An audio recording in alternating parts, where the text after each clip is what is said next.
An innocent black boy is sentenced to life in prison for a crime he didn't commit. With nowhere left to turn, he makes one desperate phone call to the father who abandoned him years ago. But this isn't just any father. He's the U.S. Attorney General, a man who built his career locking people like his son away. Now he faces an impossible choice: protect his reputation or risk everything to uncover the truth. What will he do when he realizes the system he trusted is built to destroy his own flesh and blood? Before we get into the story, comment below where in the world you are watching from today. And if you like this story, don't forget to subscribe. The banging jolted Elijah from his dream about college acceptance letters and bright futures, ripping away visions of MIT's grand buildings and his mother's proud smile. His heart pounded wildly against his ribs as heavy fists hammered against the front door, each strike echoing through their small house like thunder in a summer storm. The walls seemed to shake with every impact, rattling the family photos that lined the narrow hallway. "Police, open up now!" The command carried an edge of barely contained violence. His mother's footsteps rushed down the hallway, her slippers making soft, shuffling sounds on the hardwood floor. The familiar lavender scent of her night cream drifted through the air. I'm coming. Just a moment." Her voice wavered with tension. Before Vanessa could reach the handle, the door burst open with a deafening crack, splintering the frame his mother had carefully painted last spring. Black-clad figures swarmed inside like angry hornets, their flashlight beams cutting sharp paths through the darkness. Boots stomped across their freshly vacuumed carpet, leaving muddy prints in their wake, destroying hours of his mother's careful housekeeping. On the ground, hands where we can see them, do it now. The officers' shouts overlapped in a terrifying chorus. Elijah barely had time to sit up in bed before two officers grabbed him roughly by the shoulders, their fingers digging into his flesh hard enough to leave bruises. They slammed him face first against his bedroom wall, knocking down his prized framed academic excellence certificate, the one his mother had insisted on displaying prominently. The glass shattered at his feet as cold metal bit deeply into his wrists, handcuffs clicking tight enough to make him wince and cut into his skin. "Stop! What are you doing to my son?" Vanessa's voice cracked with panic and disbelief, her words echoing through the chaos. The fear in her tone was unlike anything Elijah had ever heard from his strong, composed mother. A tall man in a crisp, dark suit stepped forward, his gold badge glinting menacingly in the harsh light, his face set in stone-cold certainty. "Detective Cole, your son is a murderer." "What?" No exclamation mark. Elijah twisted desperately against the officer's iron grip, his bare feet slipping on the scattered glass. "Mom, tell them." "I didn't do anything. You know me." His voice broke on the last word, terror closing his throat. Vanessa lunged toward him, but an officer shoved her back with brutal force, his arm catching her across the chest. She stumbled into the hallway table, sending her cherished nursing award crashing to the floor, pieces scattering across the hardwood like broken dreams. More officers tore through their modest home like a hurricane, destroying the careful order they'd always maintained. Drawers clattered to the ground with thunderous force, their contents spilling everywhere. Books flew off shelves in random arcs, pages bending and spines cracking. One officer upended Elijah's desk with a savage kick, spilling his carefully completed calculus homework across the floor, pages floating down like dead leaves. Equations he'd spent hours perfecting now meaningless. "Please," Vanessa begged, her voice trembling with desperate maternal fear. "You need a warrant. You can't just come in here like this." "Shut up," Detective Cole barked, jabbing a finger in her direction, his face twisted with contempt. "Unless you want to join him downtown in a cell." They dragged Elijah toward the door, his bare feet scraping helplessly across the carpet, catching on the rough fibers. The last thing he saw was his mother's face, tears streaming down her dark cheeks as she pressed her trembling hands against her mouth to hold back her sobs, her eyes wide with fear and helplessness.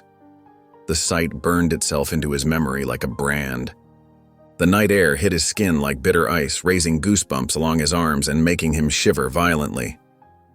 Red and blue lights painted their normally quiet street in harsh, accusatory colors as neighbors peered through curtained windows, their shadowy faces a mix of curiosity and judgment. Some he recognized from block parties and summer cookouts, now turned to strangers.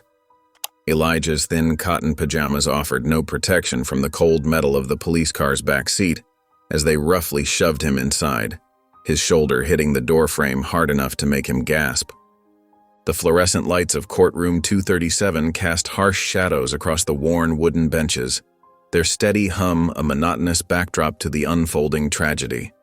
Vanessa's fingers trembled as they traced the edges of Elijah's senior photo, his bright smile and graduation cap a stark contrast to the orange jumpsuit he now wore. Dark circles rimmed her eyes, evidence of countless sleepless nights since his arrest. She clutched her son's photo closer, as if holding on to the last piece of his freedom, her thumb unconsciously smoothing over the corner where he'd written, "Love you, Mom," in his neat handwriting. Assistant DA Richard Hale strutted before the jury box, his expensive suit a power move in itself. His Italian leather shoes clicked against the floor with each deliberate step, echoing like tiny hammers driving nails into Elijah's coffin. Ladies and gentlemen, don't let his young face fool you. Elijah Quinn may look like an innocent student, but he's a cold-blooded killer with gang ties. His words dripped with practiced conviction, each syllable carefully chosen to paint Elijah as a monster.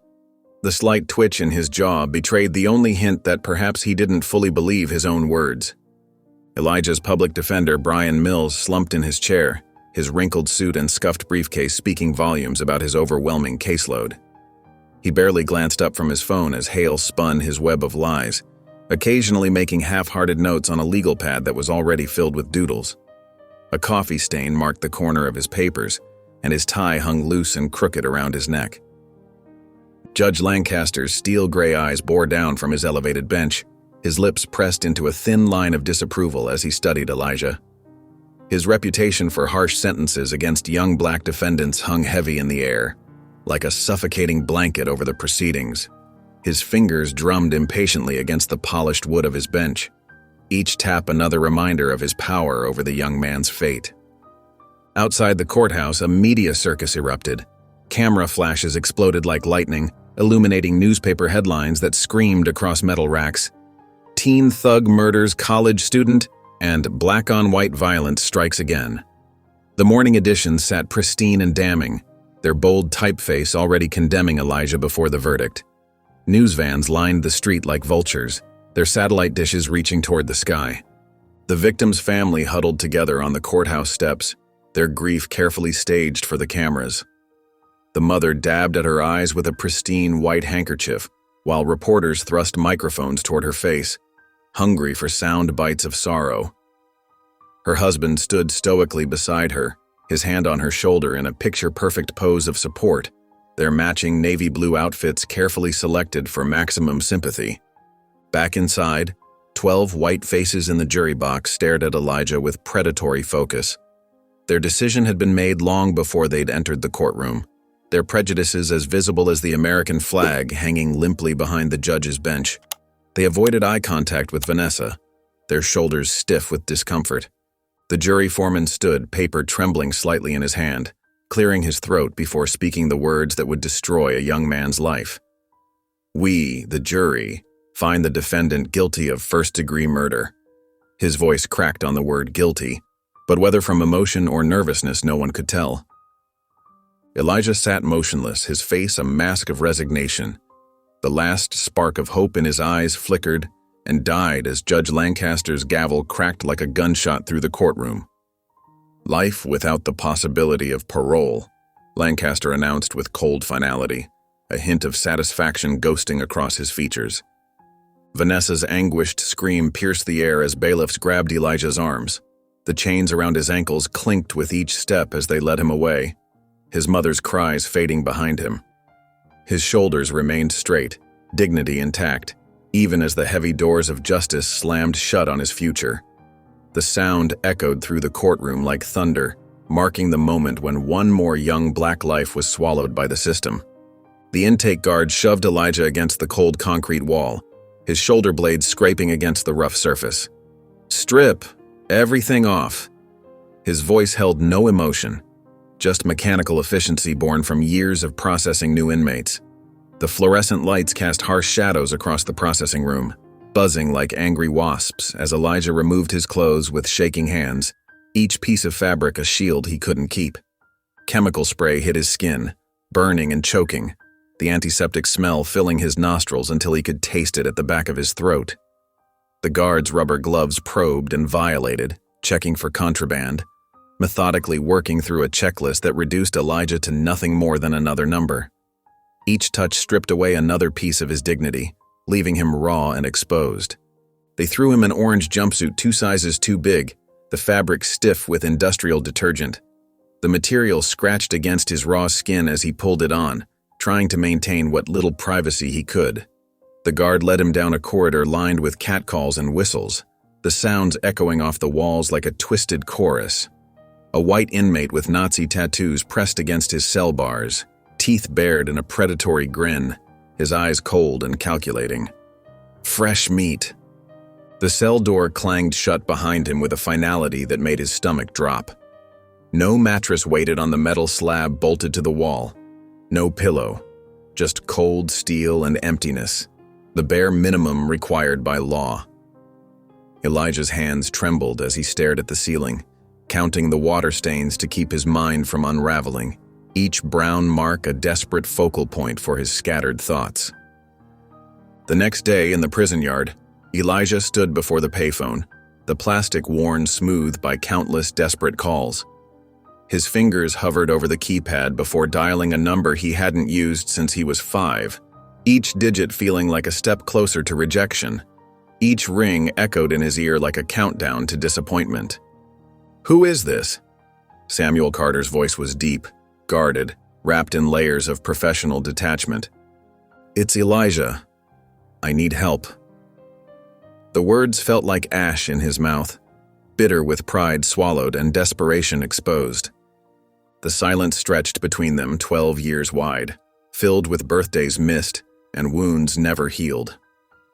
Samuel sighed, the sound heavy with resignation. "It's too late for that, son." "They say I killed someone. I didn't, I swear." Elijah's voice cracked, betraying the fear he fought to hide, the terror of facing a life sentence alone. "The system isn't perfect, but it doesn't just put innocent kids away for life."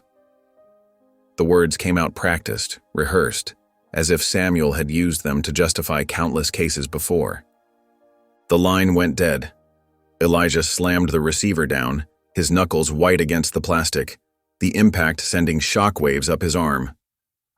In his downtown office, Samuel Carter sat behind his mahogany desk, staring at the phone as if it might speak again. The city skyline stretched beyond his window, a testament to success and privilege, but his mind was elsewhere. Back in the streets he'd escaped, among the faces of black boys who never got second chances. Boys like his son, trapped in a system he helped build. The case file sat unopened on his desk, its presence like a weight on his conscience. He shouldn't care, shouldn't let this be different from any other case. His fingers traced the manila folder's edge, following the path of his doubt. But he did care, and that truth scared him more than he wanted to admit. Samuel flipped through the court records, his fingers tracing each inconsistency like an open wound. The security footage played on a small screen before him, the hooded figure nothing more than a dark blur against static. His eyes burned from hours of reviewing the same frames over and over. He pressed pause, leaned closer, squinting at the grainy image that had condemned his son. The timestamp read 8:42 p.m., the exact time Elijah claimed he was tutoring across town at the community center, a detail that had been conveniently overlooked during the trial. The witness statement made his jaw clench. Tommy Reynolds, 3-time felon, drug charges dropped in exchange for his testimony. The deal reeked of manipulation, and Samuel's legal training screamed at the convenience of it all. His pen scratched furiously across his legal pad, noting every suspicious detail. Then came the interrogation footage, each minute more damning than the last. His stomach turned as he watched Detective Cole tower over his son, threats flowing like poison. No lawyer present, no Miranda rights, just a scared kid breaking under pressure, alone and terrified in that small room with its flickering fluorescent lights and peeling paint.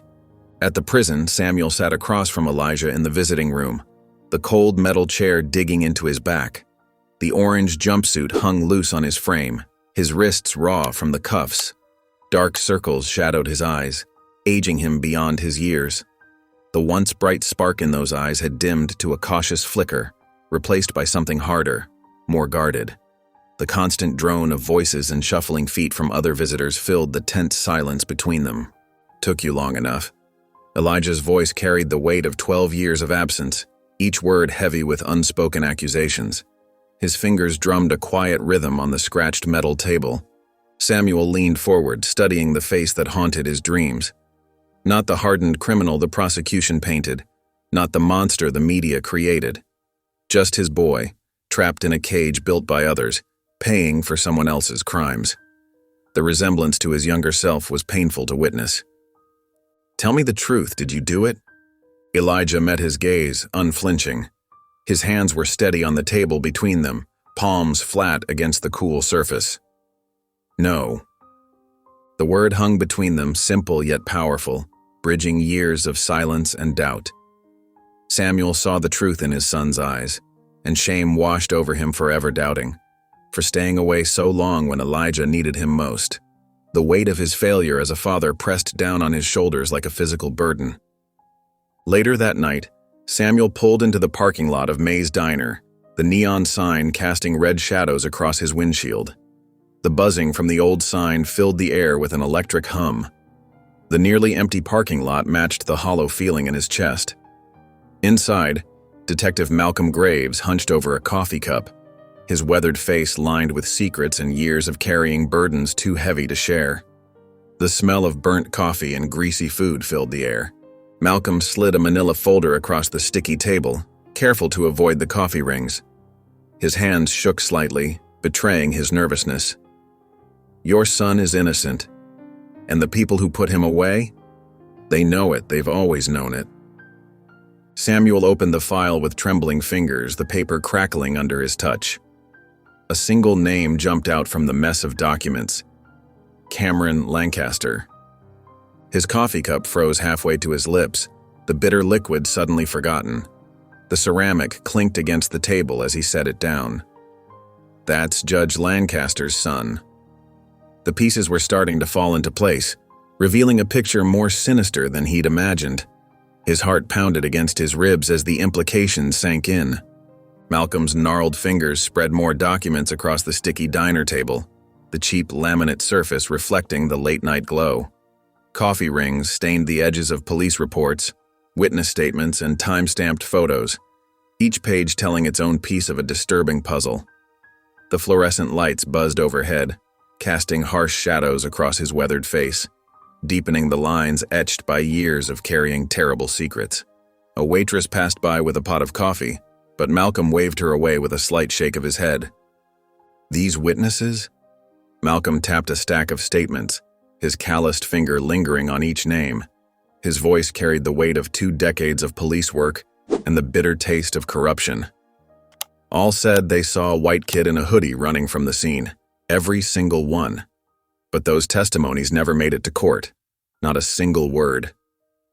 Samuel's eyes scanned the papers, his legal training picking apart each detail, his stomach churning with every new revelation. The familiar legal terminology now felt like a mockery of everything he'd once believed in. And this security footage? What happened there? Convenient gaps, 20 minutes missing right when the murder happened. System malfunction, they said. Malcolm's laugh was bitter, hollow, echoing in the nearly empty diner. The sound made a nearby truck driver look up from his late-night meal. "In my 20 years on the force, I never seen a system malfunction that precise, never seen one that clean." "What about Kevin Trask? Tell me everything." Malcolm leaned forward, voice dropping to barely above a whisper, his eyes darting to the nearby booths. The overhead light caught the silver in his hair as he moved. Career criminal facing his 3rd strike. Cole and Parker offered him a deal. Name Elijah Quinn as the shooter, walk away with probation. Simple as that. Man didn't even hesitate. Didn't care whose life he was destroying. Samuel's coffee grew cold, untouched, ripples forming in the dark liquid as his hand trembled.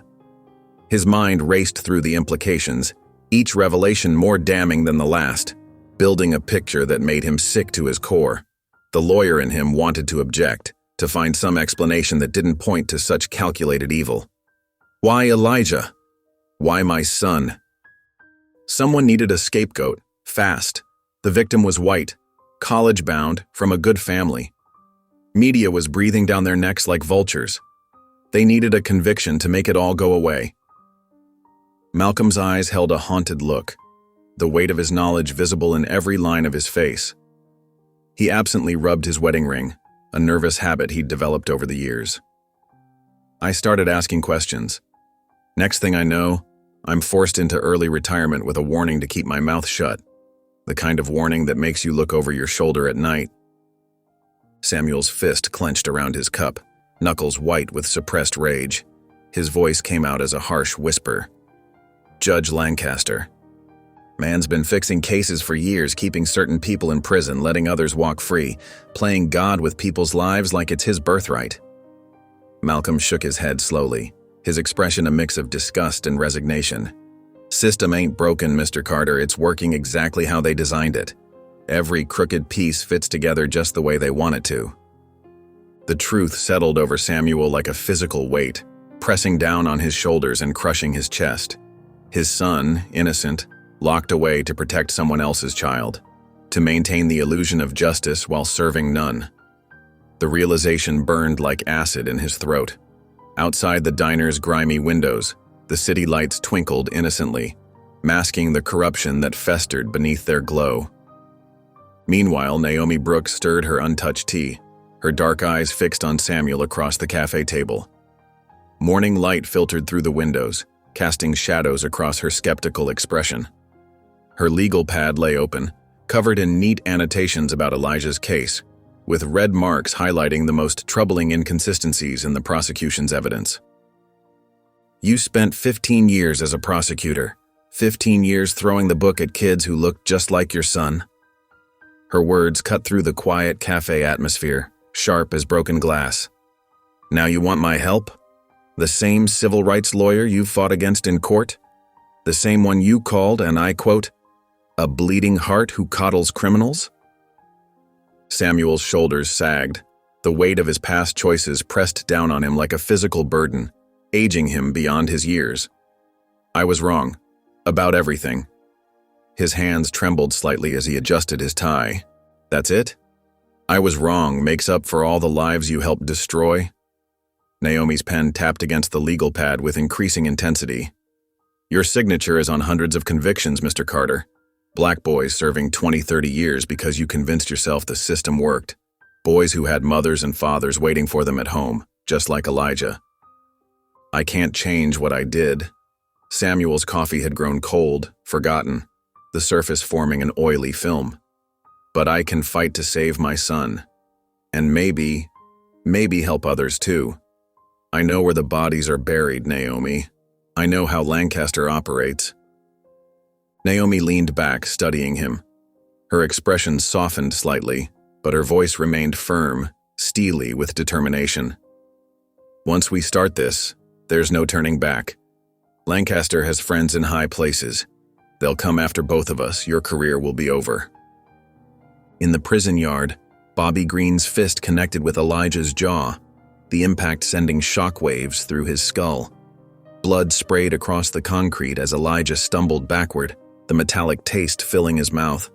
The guards watched from their posts, deliberately looking away, their indifference a silent endorsement. Thought you could snitch, pretty boy. Green's next punch drove into Elijah's ribs, precise and brutal. The crack echoed across the yard like a gunshot. Other inmates formed a circle, some cheering, others averting their eyes. Elijah tried to defend himself, but Green outweighed him by 50 pounds of pure muscle. His vision blurred, dark spots dancing at the edges. His legs gave out beneath him, knees scraping against the rough concrete. Malcolm Stokes appeared through the crowd like an avenging angel, pulling Elijah away just as Green aimed a kick at his head. Not today, Stokes growled, positioning himself between them, his massive frame a shield. His reputation in the prison made even Green hesitate. Later that night, Samuel's phone rang in his empty house. The voice on the other end was distorted, mechanical. like something from a nightmare. Drop the case or you'll regret it. This is your only warning, Carter. He found the package on his doorstep the next morning, wrapped in brown paper. Inside, a single bullet wrapped in a note. The message typed in clean, professional letters. You're on the wrong side, Carter. Think about your future. Samuel's fingers traced the edge of Kevin Trask's mugshot, spread across his desk alongside a dozen other documents and case files. The photo was creased at the corners, worn from handling, the black and white image showing a man who looked more scared than criminal. Naomi paced behind him, her heels clicking against the hardwood floor of his home office, each step echoing her growing agitation, her shadow dancing across the wall in the late afternoon light. 3 unmarked black SUVs picked him up outside his halfway house, Naomi said, running her fingers through her hair. No plates, no identifying marks. Just gone, like he never existed. The security cameras mysteriously stopped working 10 minutes before they grabbed him. Samuel's jaw clenched, a muscle twitching beneath his skin. Lancaster's cleanup crew. I've seen this before. Witnesses who change their story end up missing. We called them voluntary relocations back in the DA's office. His voice carried the weight of bitter experience, each word tasting like ash in his mouth. Down in solitary confinement, Elijah lay on the cold concrete floor, every breath echoing in the tiny space. The darkness pressed against his eyeballs, thick as tar, seeming to pulse with each heartbeat. His stomach cramped from 2 days without food, the hunger pains sharp enough to make him curl into a ball, his prison uniform offering little comfort against the chill that seemed to seep straight into his bones. 4 times 4 is 16, he whispered into the void, his lips cracked and dry. The square root of -1 is I. His voice cracked from disuse, barely more than a rasp, the words catching in his throat. Force equals mass times acceleration. His mother's words floated through the darkness like a warm embrace. They can lock your body, but don't let them lock your mind. The memory of her voice gave him strength, a small flame of hope in the endless dark. The coefficient of friction multiplied by the normal force. His fingers traced equations in the air above him, dancing through invisible numbers. Each formula was a lifeline, keeping him tethered to sanity in this lightless prison, a reminder that his mind remained free even as his body was trapped. Jamie Sullivan's hands shook as she played the voicemail for Naomi and Samuel, her fingers trembling so badly she almost dropped the phone. Mascara-stained tears tracked down her cheeks as Kevin's voice crackled through the speaker, urgent and terrified, the background noise suggesting he was outside when he made the call. Jamie, baby, listen, I did something wrong. That Quinn kid they made me testify against, he's innocent. They made me lie. It was the judge's son who did it. If anything happens to me, you know why. The message ended with the sound of screeching tires and a muffled curse. Samuel's face drained of color, his experienced eyes recognizing the implications. This isn't just about one wrongful conviction anymore. He pushed back from his desk, the chair scraping against the floor, the sound harsh in the sudden silence. No, Naomi agreed, stopping her pacing to face him squarely. This is systematic. They're burying innocent kids to protect their own. Her words hung in the air like a death sentence, heavy with the weight of lives destroyed by corruption. Samuel stood in Judge Lancaster's opulent foyer, surrounded by marble floors and oil paintings that probably cost more than most families made in a year. The air was heavy with the scent of old money and polished wood, a stark reminder of the privilege that permeated these walls. Lancaster appeared at the top of the grand staircase, still in his judicial robes, a glass of bourbon in his hand. His silver hair caught the light from the crystal chandelier, making him look almost regal, like a king surveying his domain. Samuel Carter, Lancaster said, descending the stairs with measured steps, each footfall echoing in the vast space. I wondered when you'd show up at my door. Samuel held up his phone, Kevin Trask's voice filling the space between them. The recording was crystal clear, each damning word hanging in the air like poison. Lancaster's face remained impassive as the evidence played out, his fingers tightening almost imperceptibly around his glass. When it finished, he simply took another sip of bourbon, ice cubes clinking against the crystal with an unsettling musicality. "Do you really think the system is going to save your boy?" Lancaster's voice was soft, almost pitying, but his eyes held a predatory gleam. He leaned in close, bourbon-scented breath washing over Samuel's face. It was never built for him. The words hit Samuel like physical blows, each one exposing the ugly truth he'd spent years ignoring, years helping to perpetuate. At Stillwater Maximum Security Prison, chaos erupted without warning. The first punch was thrown in the cafeteria, a white supremacist sucker-punching a young black inmate over a seat. The sound of flesh meeting flesh echoed through the room like a starting gun. Within seconds, the room exploded into violence, tables overturning, trays clattering to the floor.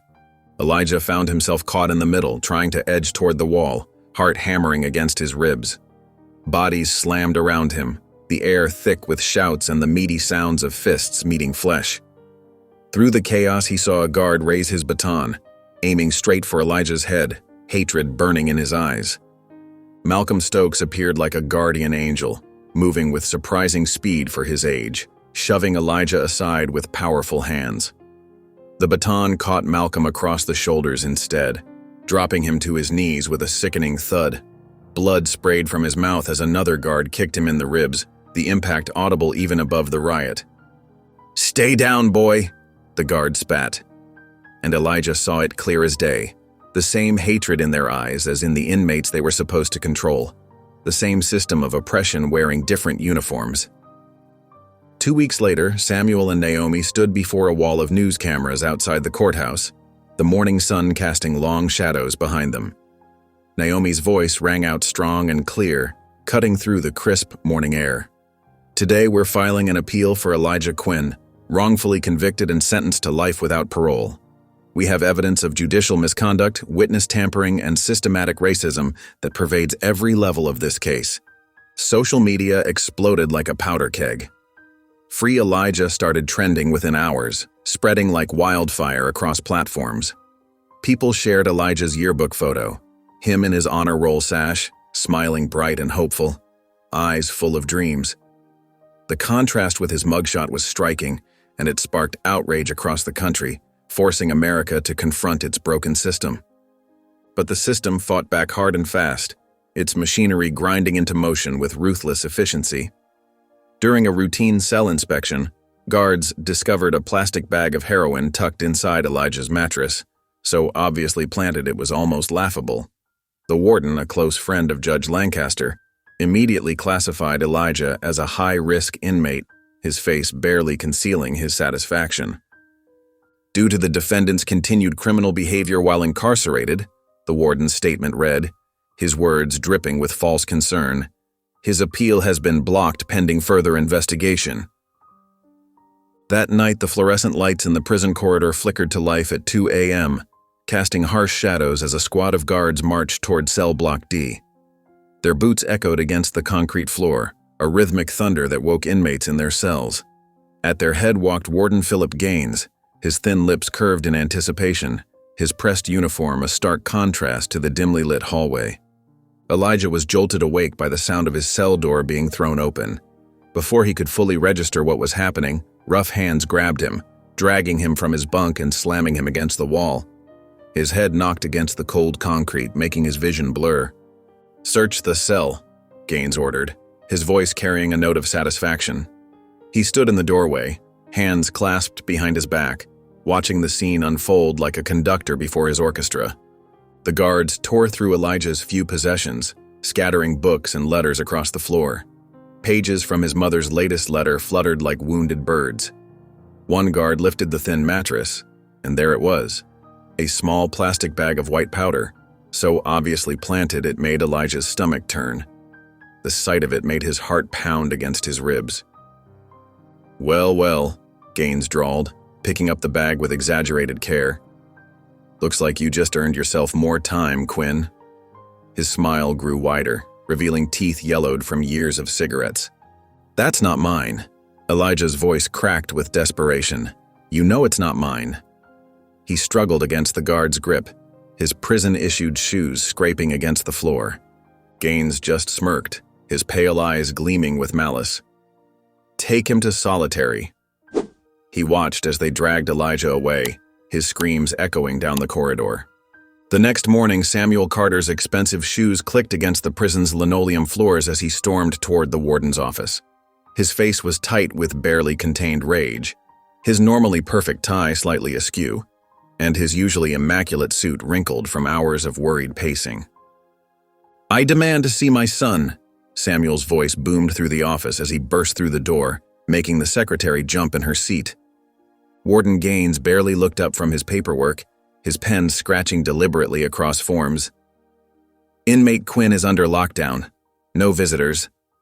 His tone was flat, almost bored. "This is harassment, and you know it." Samuel's hands trembled with suppressed fury. "Your son was caught with drugs, Mr. Carter. The system has protocols." Gaines finally looked up, his expression a mask of bureaucratic indifference. Samuel slammed his hands on the desk, making the nameplate rattle. "The system?" "The system is trying to bury him alive." His voice echoed off the wood-paneled walls.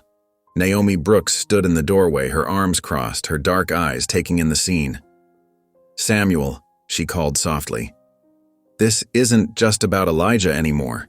They're making an example out of him. This is what happens when someone threatens to expose the truth." Her words carried the weight of countless similar cases she'd witnessed. That evening, Samuel's phone rang as he sat in his office, surrounded by case files and empty coffee cups. The caller ID showed a familiar name, Richard Hale. The sight of it made his jaw clench. "Samuel," Hale's voice was smooth, practiced like expensive whiskey. "I think we need to talk about your son's situation." "Richard," Samuel acknowledged coldly, his free hand curling into a fist. "Look, I can make this all go away.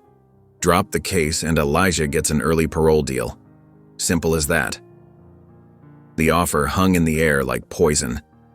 Samuel's grip tightened on the phone until his knuckles turned white.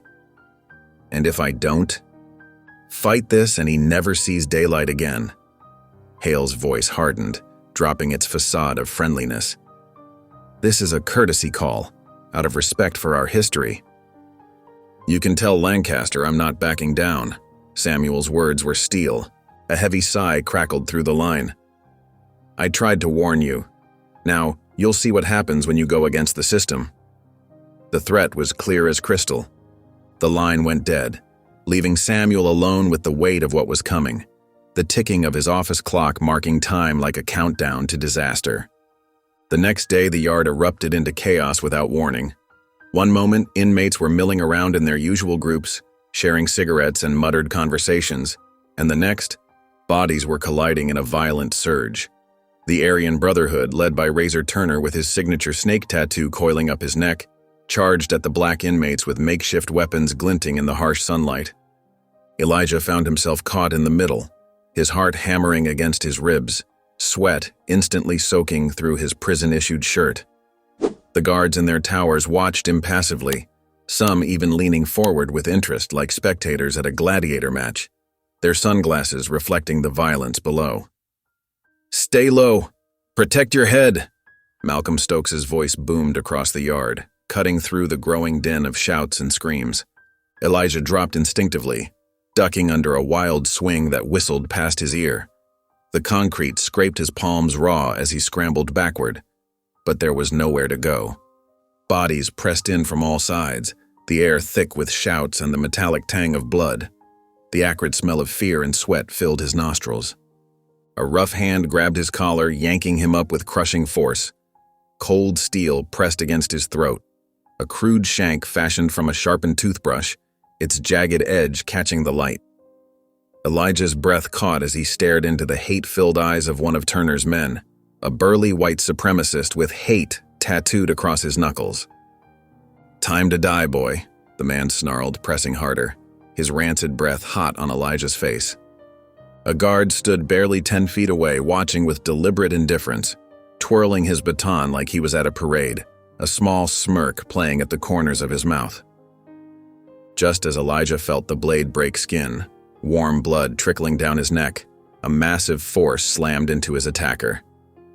Malcolm Stokes appeared like an avenging angel, his powerful frame moving with surprising speed as he tackled the man to the ground. The shank clattered away across the concrete as both men rolled in the dust, trading fierce blows. But the guards suddenly sprang to life as if awakening from their apathy. 3 of them descended on Malcolm with batons swinging, their movements practiced and brutal. The sickening sound of wood meeting flesh echoed across the yard as they beat him mercilessly, each strike drawing grunts of pain from the big man. "Stop!" Elijah screamed, his voice cracking with desperation. "He was helping me. Please stop!" The guards ignored him, continuing their assault with mechanical precision. Malcolm didn't make a sound as they dragged his limp body away, leaving a trail of blood on the concrete like crimson breadcrumbs. Hours later, Elijah sat in the darkness of solitary confinement, his knuckles raw and bleeding from punching the concrete walls until they were slick with his own blood. Rage and helplessness coursed through him like poison, making his entire body shake. The cell felt smaller than ever, the silence deafening, broken only by his ragged breathing. He slumped against the wall, sliding down until he hit the floor, his prison uniform rough against his skin. No one was coming to save him. No one cared what happened in here, behind these towering walls and razor wire. The system wanted him broken, wanted all of them broken, and it was winning, grinding them down day by day. Then, faintly through the ventilation system like a whisper of hope in the darkness, a familiar voice reached him. "You ain't alone, kid." Malcolm's voice was weak but determined, carrying strength even through pain. "Stay strong. We ain't finished yet." Elijah pressed his hand against the cold metal vent, tears streaming down his face, leaving clean tracks through the dirt and blood. Even beaten and broken, Malcolm hadn't given up on him. In this concrete tomb, that small act of defiance felt like a lifeline, a reminder that while they could cage his body, they couldn't imprison his spirit. The bright studio lights bore down mercilessly on Naomi Brooks as she sat across from the popular news anchor, her spine straight as steel and her gaze unwavering.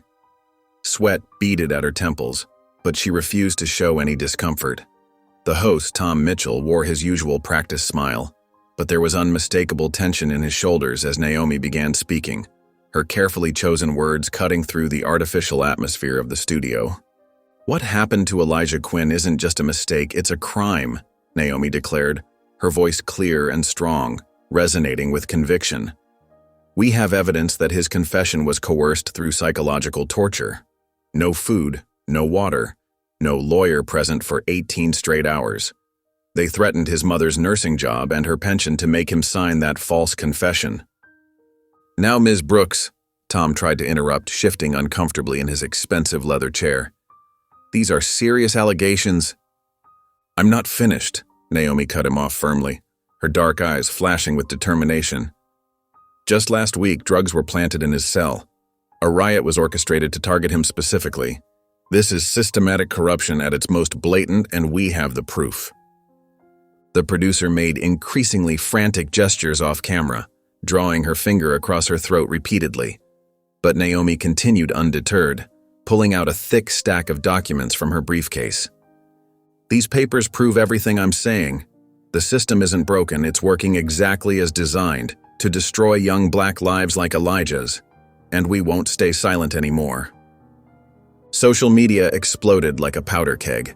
Within hours, number Free Elijah was trending worldwide, with thousands sharing their own stories of injustice. In downtown Chicago, the streets filled with protesters, their signs bobbing like waves in an ocean of outrage. Vanessa Quinn stood at the front of the march, her voice hoarse but powerful as she spoke into a megaphone, her words echoing off the towering buildings around them. "My son wanted to be an engineer," she shouted, tears streaming down her weathered face. "He tutored kids after school.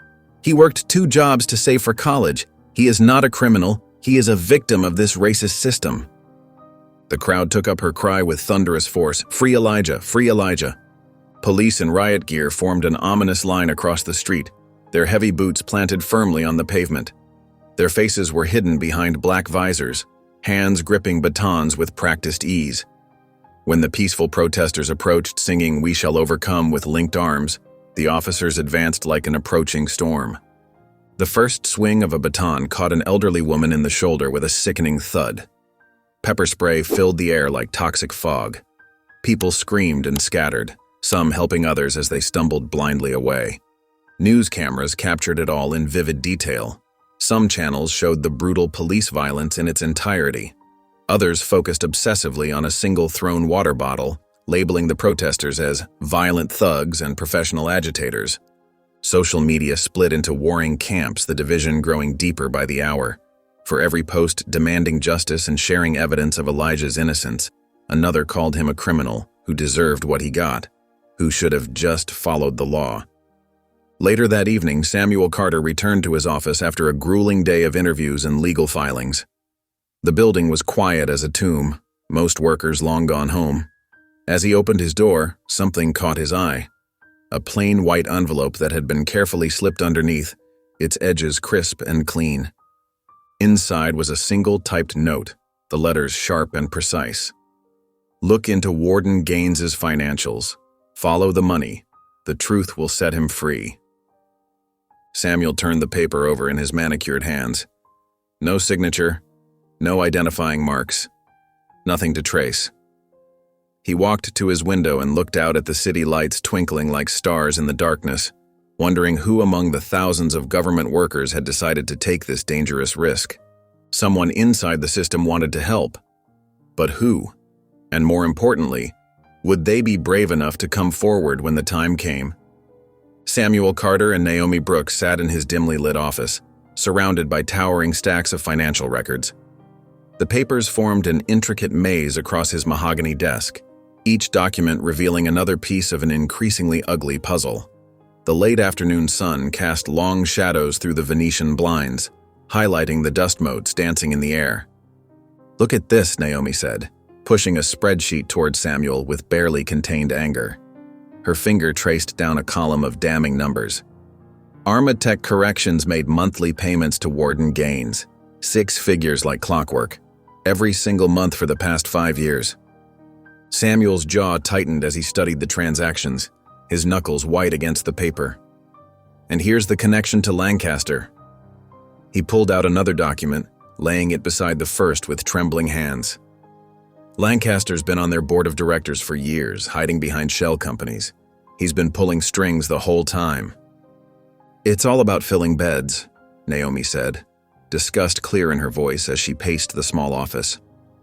"More black bodies behind bars means more profit for Armatech. Your son wasn't just a victim of racism. He was a commodity. They saw dollar signs, not a human being." They dug deeper into the night, finding more connections with each passing hour. Judge Lancaster had sentenced hundreds of young black men to Armatech facilities over the years, far more than any other judge in the circuit.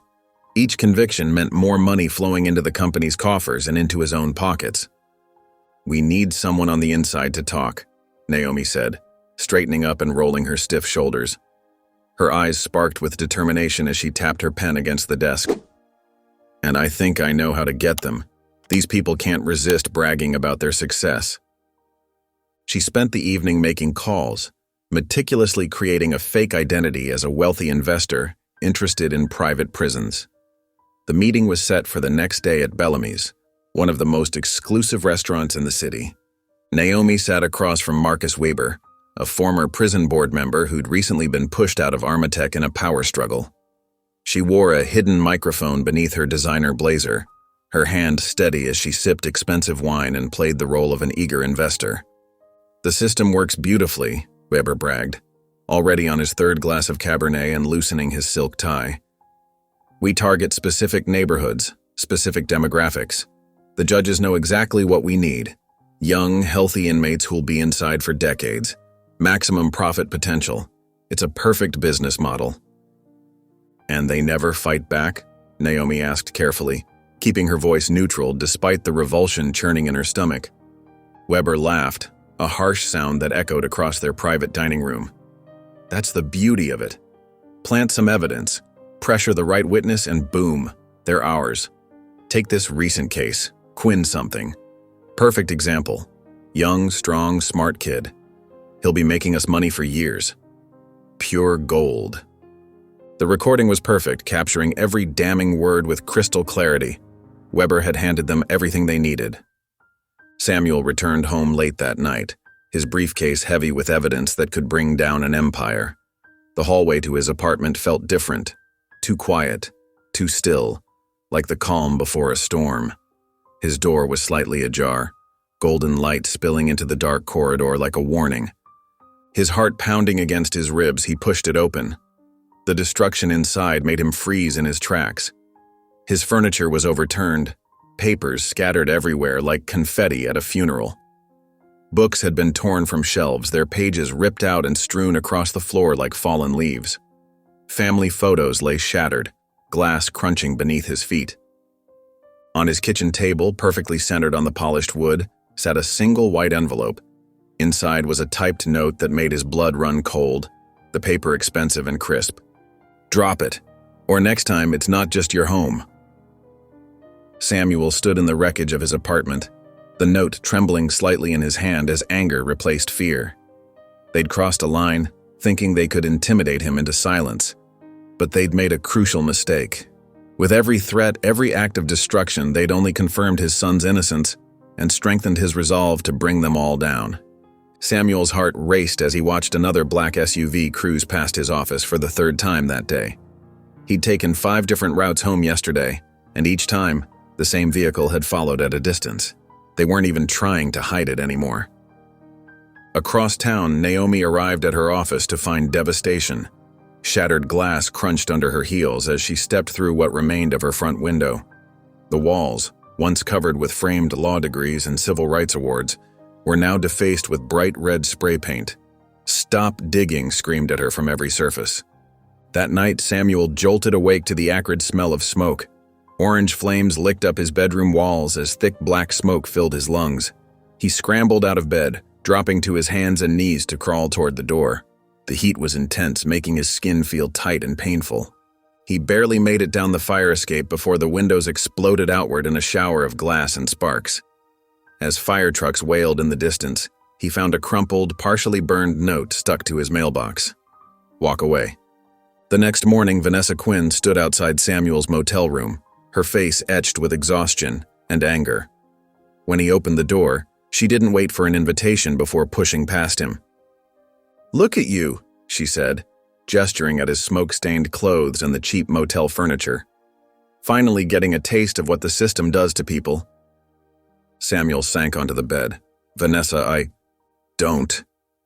She cut him off sharply. "You helped build this machine. All those years in the DA's office. How many other mothers' sons did you lock away without a second thought? Now our boy is drowning in the same system you protected." Samuel stared at his hands, unable to meet her gaze. The truth of her words stung worse than the smoke had. But then Vanessa's voice softened, catching slightly. "But I need you to fix it, Samuel. Not for me. For him." He looked up, seeing the same fear and determination in her eyes that he felt in his heart. For the first time since Elijah was born, they were truly united in purpose. Meanwhile, in the prison yard, Elijah sat alone at a metal table, watching other inmates move in their usual patterns. A tall, muscular man with intricate tattoos covering his arms approached. Other inmates stepped aside respectfully as he passed. "I'm Ghost," the man said, sitting down across from Elijah. His voice was quiet, but carried authority. "Been watching you, young blood. You're different from most fish we get in here." Elijah stayed silent, waiting. "I can offer you protection," Ghost continued. "My crew runs half this yard. Nobody would touch you." "What's the price?" Elijah asked, already knowing the answer. Ghost smiled, but it didn't reach his eyes. "Just your loyalty. Do what needs doing when I ask. Simple as that." Elijah thought about it. Protection meant survival, but it also meant becoming exactly what the system expected, another black man turned criminal behind bars. "No," Elijah said firmly. "I appreciate the offer, but I can't." Ghost's expression hardened. "You're making a mistake, kid. This ain't a place for lone wolves. You won't last long in here without family." Meanwhile, the parking garage was empty except for a single flickering light on the 3rd level, casting eerie shadows that danced across the concrete walls. Samuel and Naomi stood in the shadows, watching the entrance ramp for any signs of movement. Their breath came out in small white clouds in the cold air, and the occasional drip of water echoed through the vast space. A small Honda Civic appeared, its headlights off, moving cautiously through the darkness. The car parked 3 spaces away, and a young woman in her late 20s stepped out, clutching a messenger bag to her chest as if it contained precious cargo. Her hands shook as she approached them, and her eyes darted nervously around the garage. "Sarah Chen?" Naomi asked softly, trying to put the woman at ease. The woman nodded, her shoulders tight with tension. "I worked as Judge Lancaster's clerk for 2 years. What I saw..." She swallowed hard, gathering her courage. "I couldn't stay quiet anymore. The guilt was eating me alive." Samuel stepped forward, his face softening with understanding. "We understand the risk you're taking. Your bravery means everything." "He's destroying lives," Sarah said, her voice stronger now, fueled by righteous anger. "Not just your sons. I've watched him manipulate evidence, pressure witnesses, anything to get convictions against young black men. The things he says when the courtroom is empty would make you sick." She opened her bag and pulled out a thick manila envelope, her hands steadier now that she'd made her decision. "Here's everything. Court transcripts where he blocked exculpatory evidence, internal memos about target demographics, even emails discussing which cases to fast-track for conviction. He never thought anyone would dare expose him." Naomi's hands trembled as she opened the envelope, the weight of its contents feeling both heavy and precious. The documents inside were damning, each page revealing another layer of corruption. Page after page showed Lancaster's systematic abuse of power. In Elijah's case file, there were handwritten notes in the judge's own writing. Perfect profile, young, black, no resources. Push for max sentence. The words made her stomach turn. "This is exactly what we needed," Samuel said, his voice thick with emotion, thinking of his son sitting in a cell while this corruption festered. "With these documents, we can force an appeal. We can bring him home." "There's more," Sarah added, leaning in closer. "He has a pattern. Every case involving Armatech Corrections follows the same template. They needed bodies to fill their private prisons, and Lancaster made sure they got them. He gets kickbacks for every conviction." As they carefully reviewed the evidence under the dim garage light, their heads bent together over the damning papers, none of them noticed the security camera in the corner slowly turning to focus on their meeting, its red light blinking steadily in the darkness. Across town in his wood-paneled study, Judge Lancaster's phone buzzed against the polished mahogany of his desk. He opened the security footage app and watched the meeting unfold in real time, his manicured fingers gripping the phone tighter with each passing second. His face reddened with rage as he recognized his former clerk, betrayal burning in his chest. With trembling fingers, he dialed a number he rarely used, one reserved for the darkest of circumstances. After 2 rings, a gruff voice answered. "Gaines here."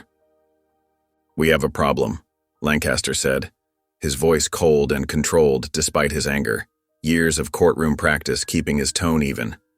"That Quinn boy, he can't be allowed to use this evidence. Make sure he doesn't make it to trial, whatever it takes." The warden's response was simple, chilling in its casualness. "Consider it done." Lancaster hung up and poured himself a drink, the crystal decanter clinking against the glass.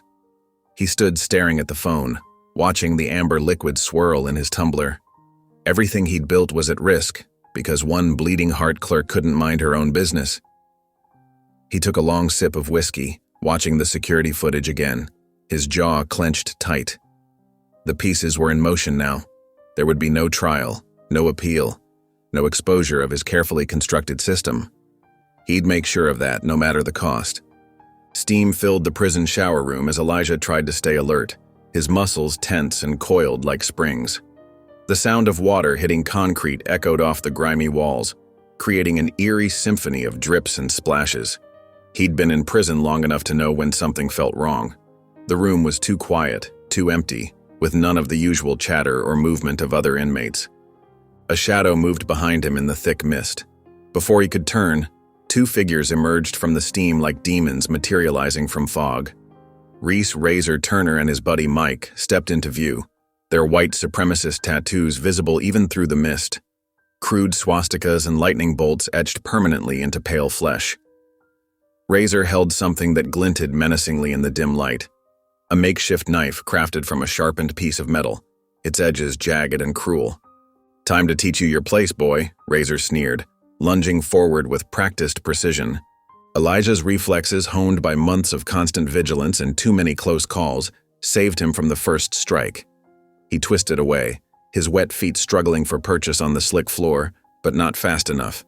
The blade caught his ribs, opening a long gash that immediately began pouring blood. The pain was instant and searing like liquid fire beneath his skin. Red mixed with water on the shower floor, swirling down the drain in hypnotic patterns. "No guards around to save you now," Mike taunted with a yellowed grin, blocking Elijah's escape route with his bulk. Just as Razor raised the shiv for another strike, a powerful force slammed into him from the side. Malcolm Stokes, despite his age and graying hair, moved like a man half his years. His fist connected with Razor's nose with a sickening crunch, sending blood spraying across the wet tiles in a crimson arc. "Not today," Malcolm growled, his eyes fierce with protective rage. Mike charged forward with blind rage, steam trailing in his wake. In the chaos of flailing limbs and spraying water, his blade found flesh, but not Elijah's. Malcolm grunted as the shiv sank deep into his side, the metal disappearing between his ribs. He staggered but didn't fall, staying upright through sheer determination. Finally, guards burst in, their boots squeaking on the wet floor, echoing off the walls. But instead of helping Malcolm, they grabbed Elijah roughly, their fingers digging into his arms with unnecessary force. "Back to solitary, Quinn," one guard spat, twisting Elijah's arms behind his back until his shoulders screamed in protest. "He's bleeding!" "Malcolm needs help," Elijah shouted desperately as they dragged him away, leaving wet footprints mixed with blood on the floor. The last thing he saw was Malcolm on his knees, hand pressed to his bleeding side, face twisted in pain, while the guards deliberately took their time calling for medical assistance, exchanging knowing looks among themselves. Across town, Samuel Carter's face was a mask of barely contained fury as he stormed through the prison administration building, his expensive shoes clicking against the linoleum floors. He didn't knock before entering Warden Gaines's office, slamming the door so hard the windows rattled in their frames. The warden looked up calmly, almost amused, his thin lips curving into a smirk. "Mr. Carter, what an unexpected pleasure." Samuel threw the manila envelope onto the desk, documents spilling out across the polished wood like accusatory fingers. "My son was attacked today, again, and your guards watched it happen. We both know this wasn't random." "Prisoners fight. It's not my concern if your boy can't handle himself," Gaines replied with a dismissive wave of his manicured hand. Samuel leaned forward, planting his hands on the desk, his knuckles white with tension. His voice dropped to a dangerous whisper that carried more threat than any shout. "You do anything else to my son, I will burn this place to the ground. Every corrupt deal, every covered-up death, every penny you've stolen. It all comes out. And I have the evidence to do it." The warden's smile never wavered as he leaned back in his leather chair, the material creaking softly. "Do your worst, counselor, but your son won't survive long enough to see that appeal." His words hung in the air like poison. In the pitch-black solitary cell, Elijah lay on the cold concrete floor, his stomach cramping from hunger. 2 days without food had left him weak, his thoughts scattered like broken glass. The darkness pressed against his eyes until shapes began forming in the void, dancing shadows that shouldn't exist. His parched throat ached with every shallow breath, and the damp chill of the cell seemed to seep into his very bones. "Baby, you need to eat something," his mother's voice whispered from the corner. Elijah turned his head, knowing she wasn't really there but desperate to see her face anyway. The hallucination was so vivid, her worried eyes, the way she wrung her hands together when stressed. He could almost smell her familiar lavender perfume. "Mom?" His voice cracked, barely a whisper. The word echoed softly against the concrete walls. Then his father's voice echoed off the walls. "Stay strong, son. Don't let them break you." The words felt real, but Elijah knew better. His mind was playing tricks, trying to fill the terrible silence with familiar comfort. He squeezed his eyes shut, but the voices only grew louder. Fighting against the creeping madness, Elijah began reciting engineering formulas under his breath. Force equals mass times acceleration. Pressure equals force divided by area. The equations anchored him to reality, gave his mind something solid to hold on to while everything else dissolved into shadow. He repeated them like a prayer, each formula a lifeline to sanity. Across the city, Samuel Carter stood before a crowd of reporters, his face grim but determined. Camera flashes exploded like lightning as he held up the damning documents.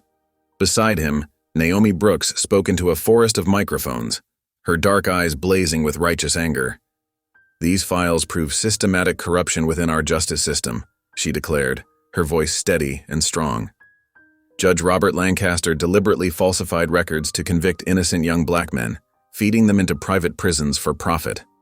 Her words cut through the air like a knife, making several reporters gasp audibly. The evidence was devastating.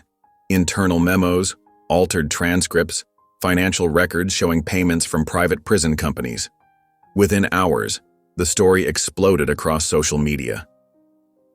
Justice for Elijah began trending nationwide.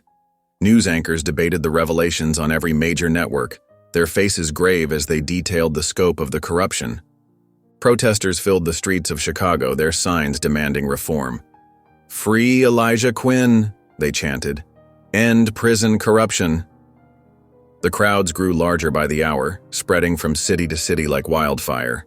Young and old, people of all races joined together, their voices rising in unified outrage. Samuel's phone rang as he left the press conference.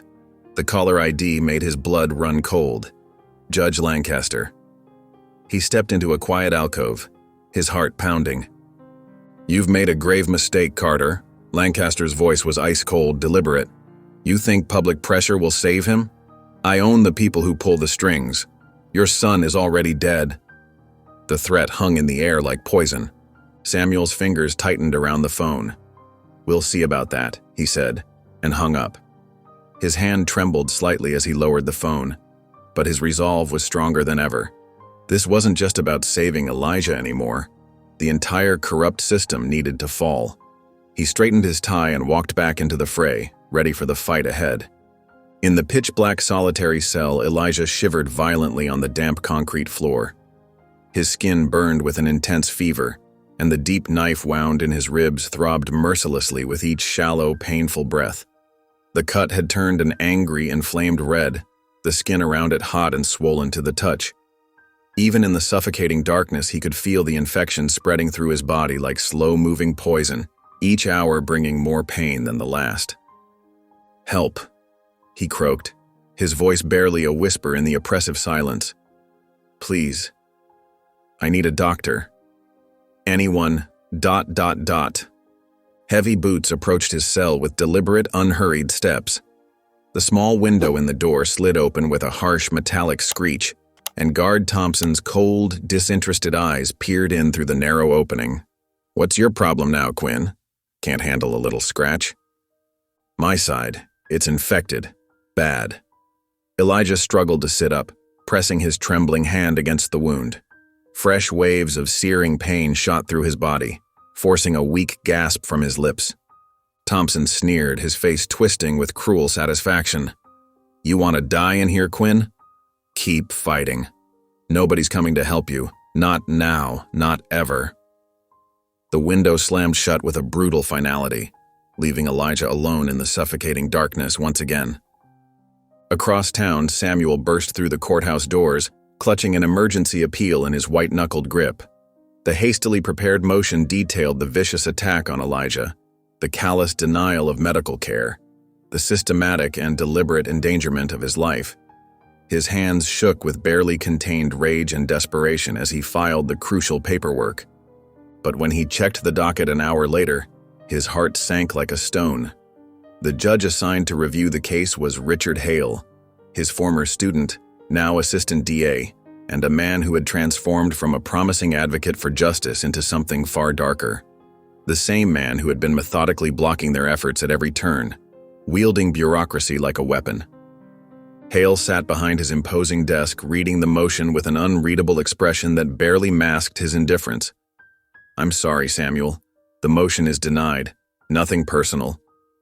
"Richard, he's dying in there." Samuel's voice cracked with raw emotion. "They're denying him basic medical care, treatment you'd give to an animal. How can you be part of this?" "Part of what?" Hale's face remained carefully neutral, but his eyes were cold as winter. "The system works as intended. You taught me that yourself, remember?" In that devastating moment, Samuel saw the truth with crystal clarity. Richard wasn't just following orders or playing it safe. He was actively participating in the corruption, helping to maintain and protect the very system that was slowly killing Elijah. Samuel's phone rang as he stumbled out of the courthouse. Judge Lancaster's number flashed on the screen like an omen. With trembling fingers, he answered the call. "You're a fool, Carter." Lancaster's voice dripped with undisguised contempt. "You could have been on the winning side. Should have stayed in your lane." Samuel's grip tightened on the phone until his knuckles turned white. "I'll never stop fighting for my son. Never." Lancaster's laughter echoed through the line, cold and cruel as a winter storm. "Let's see how long he lasts in there. Time has a way of changing minds." In the dim corridor of the prison's solitary wing, Officer Jamal Rivers approached Elijah's cell with measured steps, his footfalls echoing softly against the concrete walls. Through the small window, he could see the young man curled up on the floor, his body racked with fever from the untreated wound. Dark patches of sweat stained Elijah's thin prison uniform. Jamal's stomach twisted at the sight. He'd seen too many black boys destroyed by this system, their futures stolen away behind these cold walls. "Quinn, time for your meal," Jamal called out, his voice deliberately stern for the cameras that tracked every movement in the corridor. He unlocked the heavy door with practiced efficiency and helped Elijah to his feet, steadying him when he swayed dangerously, nearly collapsing against the cell wall. Elijah's skin burned hot against Jamal's arm, his breath coming in short, painful gasps that seemed to rattle in his chest. As they shuffled toward the eating area, their steps slow and unsteady, Jamal leaned in close, his voice barely a whisper. "You don't belong here, kid. Your father's fighting for you. Just hold on." With practiced smoothness, Jamal slipped a small folded paper under Elijah's food tray as he set it down on the metal table. Elijah's trembling hands reached for the bread, and beneath it, his fingers found the note. His fever-bright eyes met Jamal's for a brief moment, a flicker of understanding passing between them. Later, hidden in the corner of his cell where the cameras couldn't quite reach, Elijah unfolded the precious scrap of paper with shaking fingers. The words blurred before his eyes, but he could make them out through the haze of fever. "Help is coming. Stay strong, you're not alone." Across town, in a dimly lit diner far from the usual police hangouts, where the vinyl booths were cracked and the coffee was always burning, Samuel and Naomi sat across from Detective Brian Mercer. The veteran cop's face was lined with guilt and exhaustion as he stirred his untouched coffee, the spoon clicking softly against the ceramic mug. "Lancaster used me," Mercer admitted, his voice rough with shame and regret. "I was his enforcer. When he needed cases fixed, evidence planted, witnesses scared off, I did it all. 20 years of dirty work." He pulled out a thick manila envelope worn at the edges. "And I kept records. Every case he rigged, including your son's, every dirty deal, every frame-up." Samuel's hands shook as he opened the envelope, the paper rustling beneath his trembling fingers. Inside were dozens of documents, court records, internal memos, photographs, all meticulously organized. All of them pointing to a massive conspiracy between Lancaster and Warden Gaines, a web of corruption that had ensnared countless lives. "Why come forward now?" Naomi asked, her recorder running quietly on the table between them, its red light a steady pulse in the dim diner. Mercer's eyes grew distant, focusing on something far beyond the grimy diner window. "Because I can't sleep anymore. Too many kids like Elijah, locked away for crimes they didn't commit. Also, Lancaster and Gaines could profit from private prisons. Their blood money kept me quiet for too long." The next morning, the story broke like a thunderclap across the city. Major news networks led with the headline, "Former police officer exposes racist conspiracy in Chicago justice system." The evidence was damning. Detailed records of Lancaster and Gaines systematically targeting young black men, falsifying evidence, and profiting from their imprisonment through kickbacks and private prison contracts. As protesters gathered outside the courthouse, their signs held high, and their voices united in demanding justice, Lancaster faced a barrage of reporters. For the first time, his composed mask cracked, showing the fear beneath. The state police announced a formal investigation into his cases, and the FBI was reviewing Warden Gaines's financial records, following the money trail that would expose decades of corruption. But in his dark cell, Elijah still fought for his life, the infection burning through his body like wildfire. The note from Officer Rivers was clutched tightly in his feverish hand, a small beacon of hope in the darkness that had consumed his world. His father's words echoed in his mind. Justice was coming, at last. Warden Gaines paced his office, his face red with fury as he watched the news coverage on his mounted TV. His name was plastered across every major network, alongside accusations of corruption and racism. He slammed his fist against his mahogany desk, sending his coffee mug crashing to the floor. With trembling fingers, he picked up his secure phone and dialed. "Get me Jackson from Block D now." 20 minutes later, Travis Jackson, the leader of the prison's Aryan Brotherhood, was escorted into the warden's office. The guards stepped out, leaving them alone. "I need Quinn gone," Gaines said, his voice cold and precise. "Make it look like an accident. A fight gone wrong, a fall down the stairs. I don't care. Just make sure he doesn't survive to testify." Jackson's pale lips curved into a cruel smile. "Consider it done, sir." The next morning, 2 guards yanked Elijah from his solitary cell. His skin burned with fever, and each step sent waves of pain through his infected wound. They half-dragged him through the corridors, his legs barely supporting his weight. "Time to rejoin your friends," one guard sneered, shoving him toward the yard door. The bright sunlight blinded Elijah as he stumbled into the yard.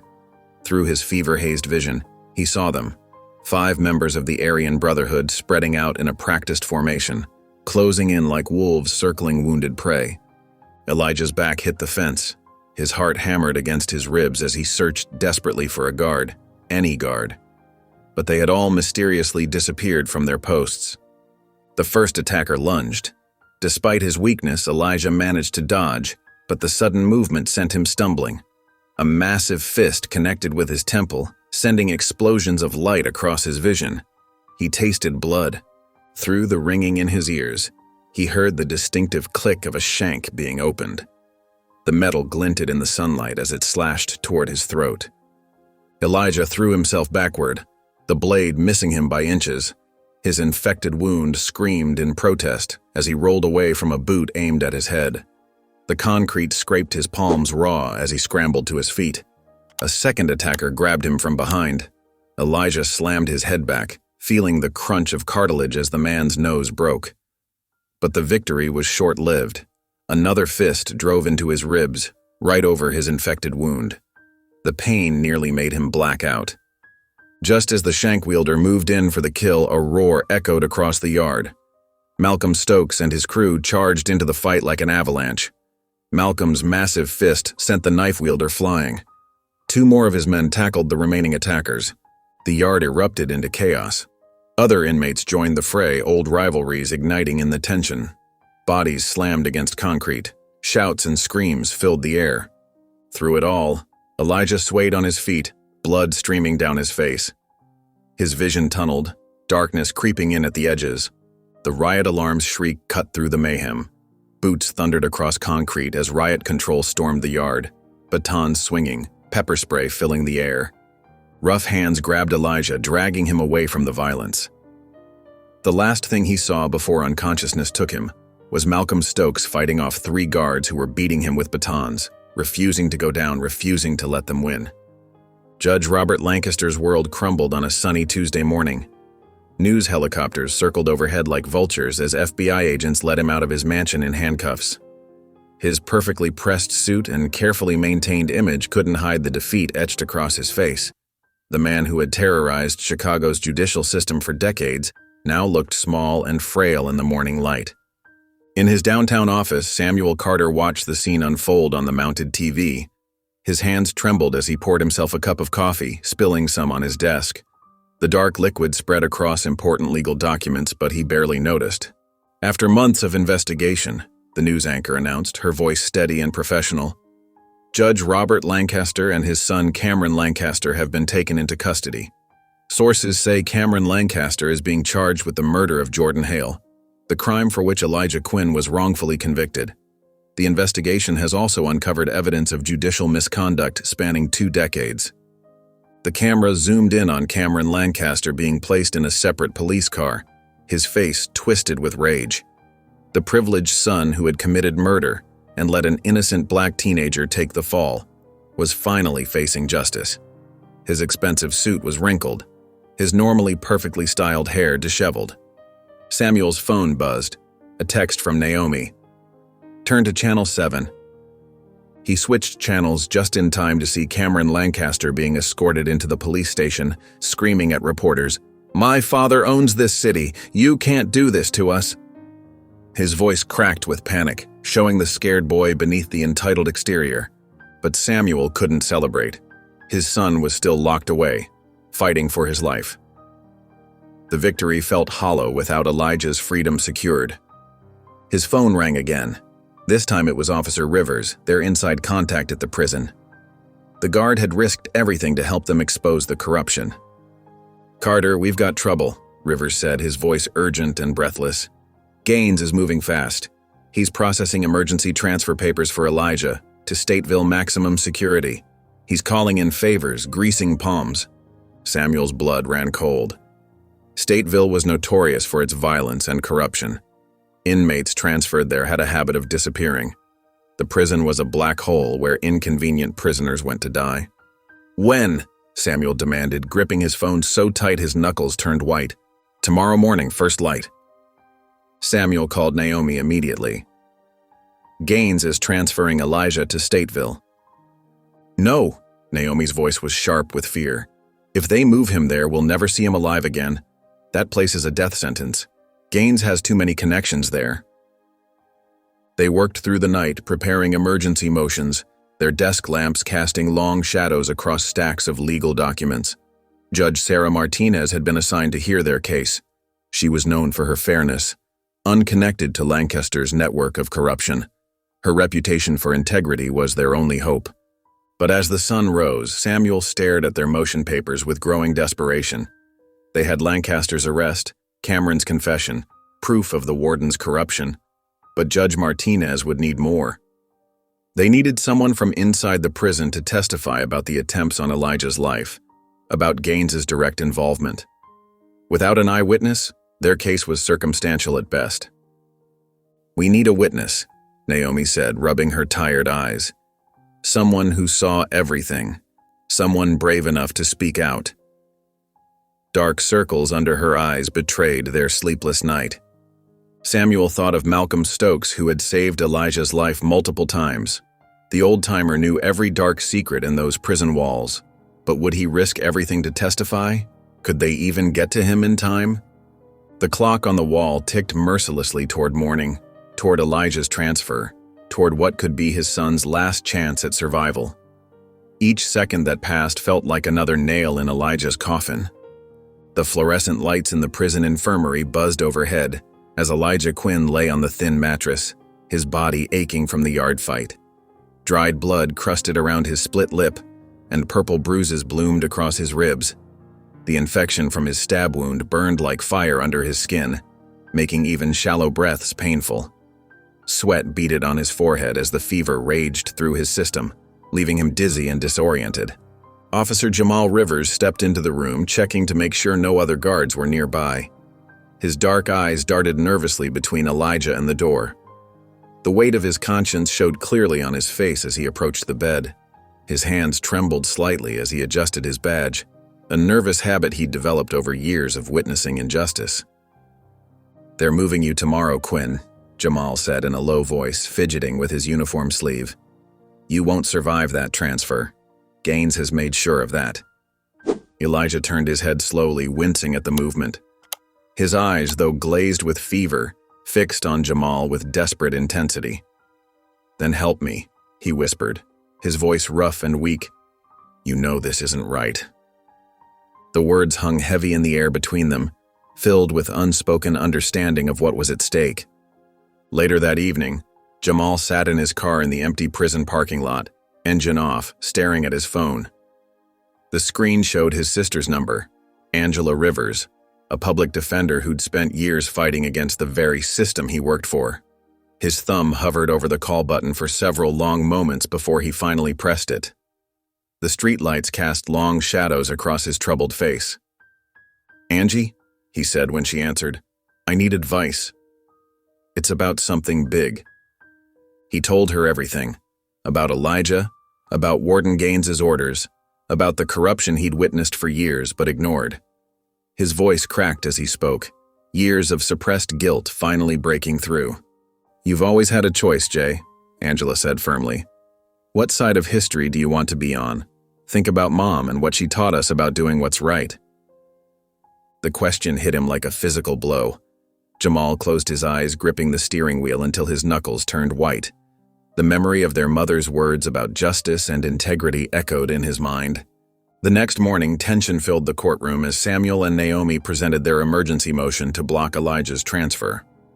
Judge Martinez listened carefully, but the prosecution's arguments about Elijah being a dangerous inmate seemed to be swaying her. Samuel's heart sank as he watched their last chance slipping away. His hands clenched under the table, frustration evident in every line of his body. Then the courtroom doors opened with a heavy creak. Officer Jamal Rivers walked in, still wearing his prison guard uniform, his badge gleaming under the fluorescent lights. Every head turned to watch as he strode purposefully down the center aisle. His footsteps echoed in the sudden silence. "Your Honor," he announced, his voice steady despite his obvious nervousness, "I have evidence that the warden and Judge Lancaster conspired to keep Elijah Quinn in prison, and I'm ready to testify about everything I've seen." Gasps erupted throughout the courtroom. Judge Martinez's eyes widened, and she immediately called for order. The prosecutor's face turned ashen. "This court will take an immediate recess," she declared, banging her gavel sharply. The sound reverberated through the stunned silence like a thunderclap. Inside his wood-paneled office, Warden Philip Gaines slammed down his phone, his face twisted with rage. Sweat beaded on his forehead and dripped down his temples as he yanked open his desk drawer and pulled out a bottle of whiskey. His hands trembled so badly he nearly missed the glass, amber liquid sloshing over the rim as he poured himself a generous measure.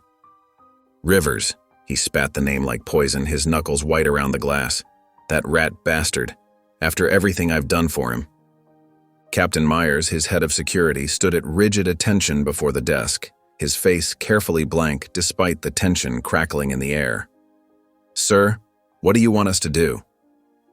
Gaines downed the whiskey in one gulp, grimacing as it burned his throat, and slammed the empty glass down hard enough to crack it.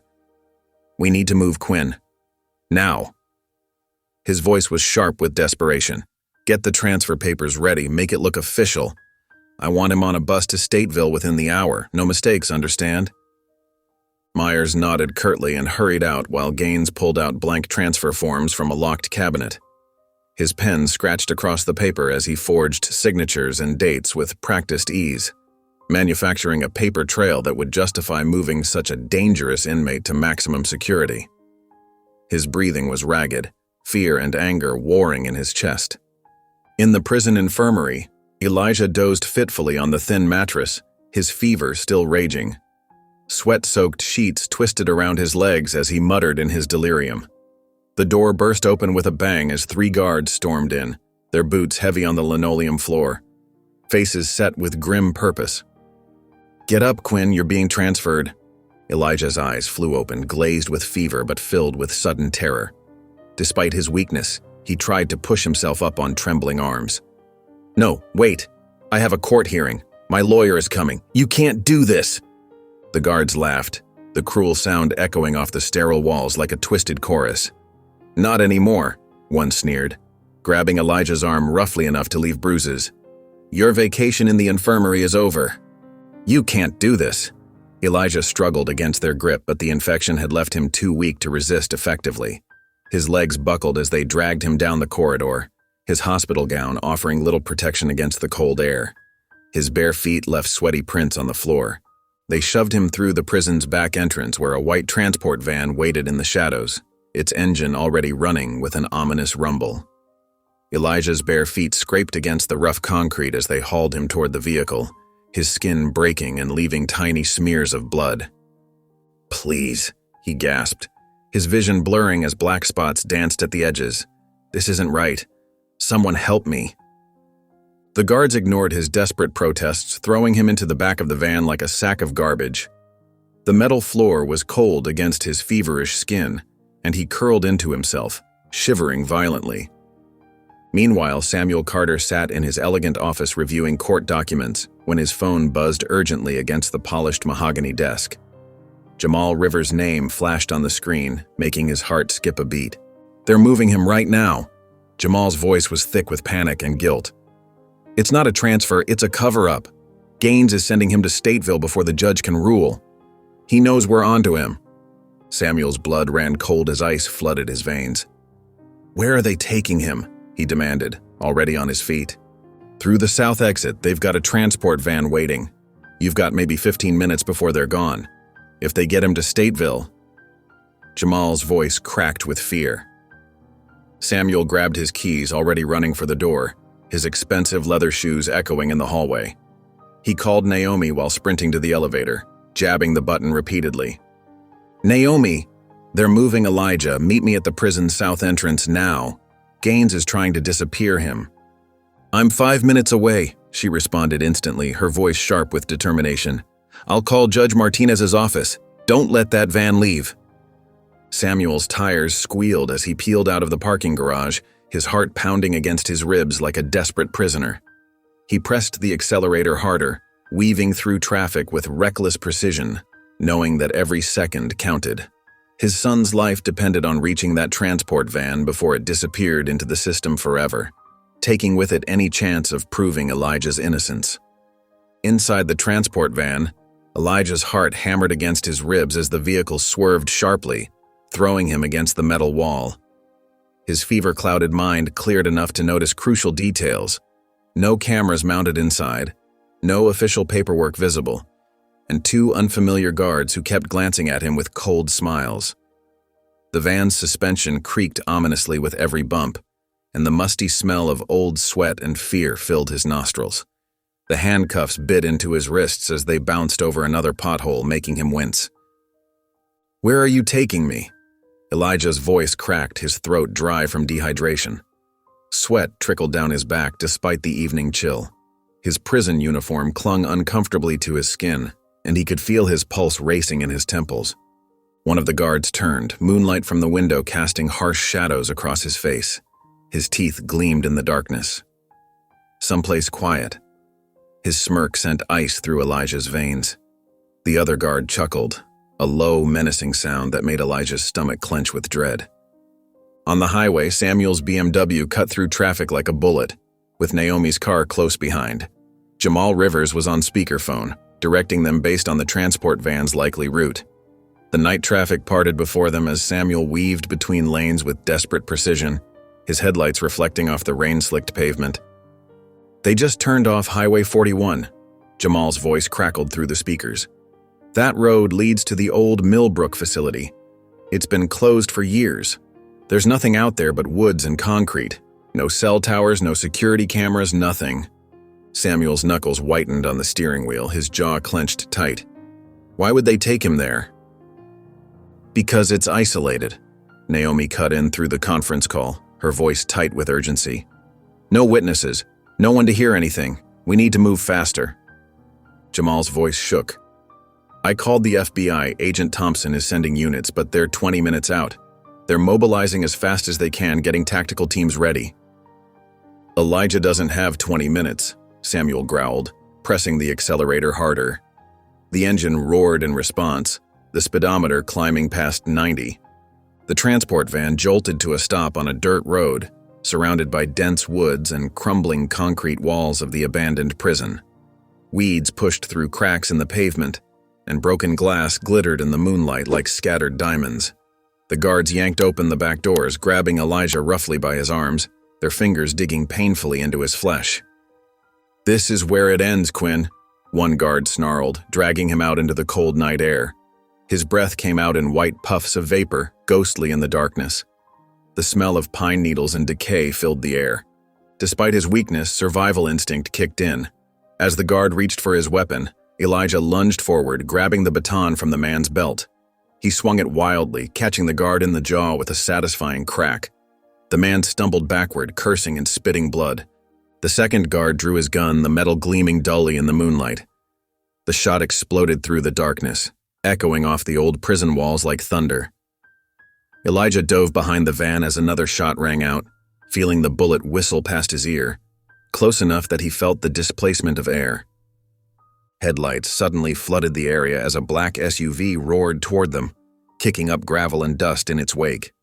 Samuel had arrived, the vehicle's engine growling like an angry beast as it bore down on them, tires throwing dirt and stones in all directions. The black SUV skidded to a halt, spraying gravel in all directions.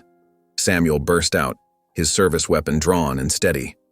Behind him, Naomi emerged from her car, and FBI vehicles surrounded the area, their red and blue lights painting the abandoned prison walls in alternating colors. "Drop him, now!" Samuel's voice carried across the clearing with deadly authority.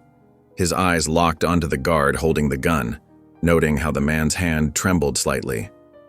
The other guard, nursing a bloodied jaw from Elijah's strike, backed away slowly. FBI agents moved in formation, their tactical gear stark black against the night sky. "Federal agents, drop your weapons!" The command echoed through the trees, leaving no room for argument. The guard with the gun hesitated, his eyes darting between Samuel and the FBI agents. For a moment, the only sound was the crunch of boots on gravel and the distant wail of approaching sirens. Then, slowly, he lowered his weapon. "On your knees, hands behind your head." The FBI agents swarmed in, quickly subduing both guards. The sound of handcuffs clicking shut was oddly satisfying in the cool night air. Elijah stumbled, his legs finally giving out after running on pure adrenaline. His prison uniform was soaked with sweat, and blood trickled from a cut above his eye. Samuel rushed forward, catching his son before he hit the ground. Looking up through fevered eyes, Elijah's voice came out as a weak whisper. "You showed up." Samuel's jaw clenched as he held his son, feeling how light and fragile he had become. His throat tightened with emotion. "I always should have." The words felt inadequate against the weight of 12 years of absence, but they were all he could manage. Naomi called for paramedics while FBI agents secured the scene. The night air filled with radio chatter and the sound of more vehicles arriving. Back at the prison, a different drama unfolded. FBI agents in tactical gear moved through the corridors with precision, their footsteps echoing off the concrete walls. They found Warden Gaines in his office, hastily shredding documents. "Philip Gaines, you're under arrest." The lead agent's voice was cold as ice. Gaines tried to maintain his authority even as agents pulled him from behind his desk. "You can't do this. I have friends in high places," Gaines sputtered. But his threats fell flat as agents secured his hands behind his back.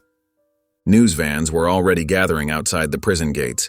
Reporters filmed as Gaines was led out in handcuffs, his perfectly pressed uniform now wrinkled and his face ashen. Headlines scrolled across the bottom of live broadcasts. "Massive corruption scandal rocks private prison system." Inside a nearby hospital room, Elijah lay in a real bed for the first time in years, an IV dripping antibiotics into his arm to fight the infection that had nearly killed him. But despite the victory of the night, his wrists were still bound to the bed rails with prison-issued restraints. He was alive, safe from immediate danger, but not yet free. Samuel stood by the window, watching the media circus unfold below. The morning sun cast long shadows across his face as he turned to look at his son. The real fight, the legal battle to officially exonerate Elijah, was still ahead. They had exposed the corruption, but the system moved slowly, and Elijah remained, technically, a convicted felon. Days later, the courtroom buzzed with tension as bailiffs led Elijah in, his prison uniform hanging loose on his thin frame, a stark reminder of the weight he'd lost behind bars. Chains clinked with each step, echoing through the hushed space. The gallery was packed shoulder to shoulder with supporters wearing bright blue number Free Elijah shirts, their presence a stark contrast to the formal courtroom setting. Some held small signs, quickly tucked away at the bailiff's stern looks. Judge Valerie Holt adjusted her glasses, studying the scene before her with sharp eyes that had seen thousands of cases come and go. Known for her measured approach and unwavering fairness, she commanded respect with just her presence. Journalists scribbled frantically in their notepads, their pens scratching against paper, while activists held their breath and clasped their hands together in silent prayer. The prosecution team sat ready at their table, their faces set in determination despite the mountain of evidence against them. Case files and legal documents were stacked neatly before them, color-coded tabs peeking out from the edges. They had built their careers on cases like this, and they weren't going down without a fight, even as whispers of misconduct circulated through legal circles. Samuel rose slowly from his chair, his shoulders straight as he approached the podium, each step deliberate and measured. The room fell silent, even the usual shuffle of papers ceasing. His voice, when it came, carried both power and pain, decades of regret and determination mixing in every word. Your Honor, this case is about more than my son Elijah. This is about a system designed to break black boys before they become men. His words echoed through the hushed courtroom, making several jurors shift uncomfortably in their seats. A system that sees our children not as future engineers, doctors, or leaders, but as profit margins in private prison contracts. Naomi stepped forward next, her heels clicking against the polished floor as she methodically presented the damning files. Her hands never trembled as she laid out Judge Lancaster's corruption piece by piece. Bank statements showing payments from private prison companies, emails discussing quota requirements for young black offenders, and falsified court documents that had destroyed countless lives. When Jamal Rivers took the stand, his uniform pressed and badge gleaming under the fluorescent lights, the tension in the room peaked. Beads of sweat formed on his forehead, but he spoke clearly, describing the illegal operations inside the prison walls, his testimony threatening to unravel years of systematic abuse. Warden Gaines ordered hits on inmates who caused trouble, Rivers testified, his fingers interlocked tightly in his lap. When Elijah Quinn wouldn't break, they tried to transfer him, to silence him permanently. I've seen the paperwork myself, forged signatures and all. Just as hope seemed within reach, Assistant DA Richard Hale stood up with a folder in his hand, the edges crisp and new. His smile carried a hint of triumph that made Samuel's stomach turn, a familiar dance of legal manipulation playing out once again. Your Honor, the state would like to present new evidence. Hale's voice dripped with false concern, his tie perfectly straight as he straightened his jacket. We have a sworn statement from inmate Marcus Wells, claiming Mr. Quinn confessed to the murder while in prison. The courtroom erupted in shouts and gasps, supporters jumping to their feet in outrage. Samuel's hands gripped the table until his knuckles turned white, watching as the bailiff handed the document to Judge Holt, each step feeling like another nail in Elijah's coffin. Judge Holt raised her gavel, calling for order, the sharp crack of wood against wood cutting through the chaos. Given this new evidence, I will need time to review. Her words were nearly drowned out by the chaos in the gallery, where Elijah's supporters were being urged back into their seats by stern-faced court officers. Elijah sat perfectly still, his face a mask of resignation as the judge announced the delay. His shoulders slumped almost imperceptibly, the weight of yet another setback settling heavily upon them. He'd learned in prison that justice moved at its own pace, usually a glacial one, and each delay was another small victory for those who wanted to keep him behind bars. The fluorescent lights buzzed overhead as Elijah sat on his thin prison mattress, eyes fixed on the concrete wall before him. His hands were clasped tightly in his lap, knuckles white with tension, fingernails digging into his palms. Tomorrow would decide everything. Freedom or a lifetime in this cage. The weight of uncertainty pressed down on his chest, making each breath feel heavy and deliberate. The faint echoes of other inmates' voices drifted down the corridor, a reminder of all the lives suspended in this cold place. Heavy footsteps approached his cell, and Malcolm Stokes's familiar figure appeared at the bars. The older man's face was etched with concern and wisdom, earned through decades of wrongful imprisonment. Deep lines creased his forehead as he gripped the metal bars, his voice low but firm, carrying the weight of experience. "Listen up, young blood," Malcolm said, his eyes intense and unwavering. "Whatever happens tomorrow, you've shown more strength than most men twice your age. The way you've carried yourself in here, it means something." Elijah stood and approached the bars, standing face to face with the man who'd become like a second father to him. The flickering lights cast shadows across both their faces. "Malcolm, If you get out," Malcolm cut him off, his calloused fingers tightening on the bars. "Don't forget about the ones left behind. There's thousands of us in here, innocent men trapped in this machine, men who never got their day in court, never got their truth heard." Tears welled up in Elijah's eyes as he reached through the bars to grasp Malcolm's weathered hand. The touch was warm, human, a lifeline in this cold place. "I promise, I won't forget. Not ever. You're my family now, too." Outside the courthouse, as the sun began to set and cast long shadows across the steps, Samuel and Vanessa sat on a cold stone bench. The weight of years of separation and pain hung between them. But something had changed. They were no longer divided by old hurts. They were united by their love for their son. A gentle breeze stirred fallen leaves around their feet.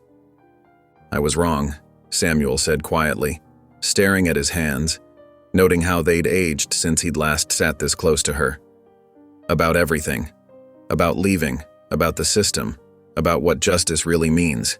I've been blind for so long."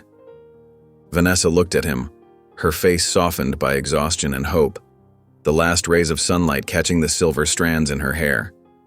"We can't change the past, but tomorrow.